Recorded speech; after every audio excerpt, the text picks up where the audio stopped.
Siamo qua di nuovo a Vittoria perché siamo venuti con la commissione antimafia, eravamo venuti altre volte per altre iniziative del movimento.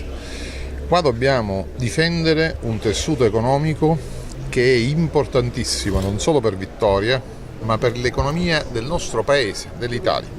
Questo è uno dei motori del nostro paese e lo dobbiamo proteggere, dobbiamo togliere questo motore dalle grinfie della criminalità organizzata. Non è possibile che operatori economici debbano subire il peso della criminalità giusto in questo momento di grande difficoltà. Se noi davvero dobbiamo aiutare l'economia in questo paese, dobbiamo anche garantire condizioni di sicurezza e di legalità dove l'economia ancora cammina e rende forte un territorio. Di mafia che è stata qui a Vittoria, non so se ha saputo, vi sono state delle polemiche perché la commissione non ha potuto incontrare l'unica associazione anti-racket che è presente sul territorio. Ne ha conoscenza? Cosa si sente di dire? Guardi, noi siamo stati molto critici perché la venuta della commissione antimafia per come è stata organizzata a noi non è piaciuta assolutamente, perché non si viene qua a legittimare situazioni che sono in grande discussione.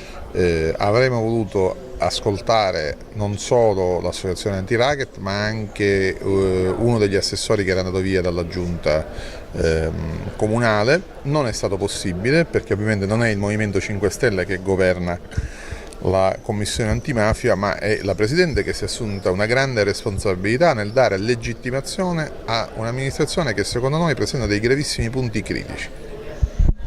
Lei ha un passato di tutto rispetto sul fronte antimafia e ultimamente è venuto alla ribalta un caso alla Camera di Commercio di Palermo, ma c'è stato anche il caso Montante.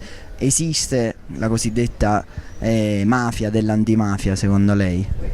Esiste un problema di infiltrazione della mafia dappertutto, anche nell'antimafia. Ma nell'antimafia non quella concreta dei fatti, nell'antimafia delle passerelle, nell'antimafia degli affari. Questa antimafia è ben visibile, perché c'è un'antimafia povera che non prende contributi, che è fatta di volontariato, che è fatta di sudore, che è fatta di rischi, e c'è un'antimafia invece di soggetti che hanno alte cariche, che prendono appalti, che gestiscono beni per milioni e milioni di euro. Questa antimafia ovviamente faceva gola anche alla mafia e quindi questi ne sono i risultati. Senta senatore, inizialmente in Sicilia si era inaugurato una sorta di modello di collaborazione su alcuni temi con il governo Crocetta e il Movimento 5 Stelle, poi è naufragato. Qual è il vostro giudizio dopo 2 anni e passa di governo Crocetta?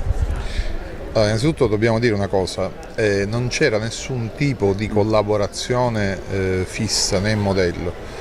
C'era una mancata comprensione di che cos'è il Movimento 5 Stelle.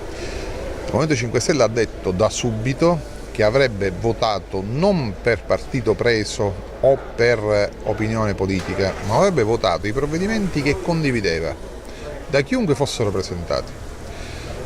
Quando all'inizio il Presidente Crocetta e la sua poco chiara purtroppo maggioranza ha presentato dei provvedimenti che noi avevamo condiviso o comunque collaborato a stendere, li abbiamo appoggiati e siamo pronti a farlo in qualunque momento con chiunque. Questo non vuol dire fare assi, fare accordi, fare maggioranze strane o anomale. Questo vuol dire, secondo noi, fare gli interessi dei cittadini che hanno bisogno di buone leggi e di buona amministrazione, cosa che purtroppo il nostro governatore non sta garantendo alla Sicilia. Noi riteniamo che questa amministrazione regionale abbia fallito proprio per la sua poco chiara maggioranza. Se adesso si chiede a qualcuno chi è in maggioranza col Presidente della Regione, forse lo sa il Presidente della Regione, ma abbiamo forti dubbi che lo sappia fino in fondo. Quindi la mancanza di chiarezza ha minato l'azione amministrativa, quindi il nostro giudizio è chiaramente negativo e riteniamo che il ritorno alle urne per avere una maggioranza chiara e ben definita è un elemento fondamentale.